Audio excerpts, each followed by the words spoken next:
Faith and deeds. What good is it, my brothers and sisters, if someone claims to have faith but has no deeds? Can such faith save them? Suppose a brother or a sister is without clothes and daily food. If one of you says to them, "Go in peace, keep warm and well fed," but does nothing about their physical needs, what good is it? In the same way, faith by itself, if it is not accompanied by action, is dead. But someone will say, "You have faith, I have deeds. Show me your faith without deeds, and I will show you my faith by my deeds." You believe that there is one God? Good. Even the demons believe that and shudder.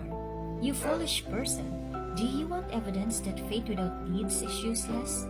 Was not our father Abraham considered righteous for what he did when he offered his son Isaac on the altar? You see that his faith and his actions were working together, and his faith was made complete by what he did. In the scripture was fulfilled that says, "Abraham believed God, and it was credited to him as righteousness, and he was called God's friend." You see that a person is considered righteous by what they do, and not by faith alone. In the same way, was not even Rahab the prostitute considered righteous for what she did when she gave lodging to the spies and sent them off in a different direction? As the body without the spirit is dead, so faith without deeds is dead. Amen.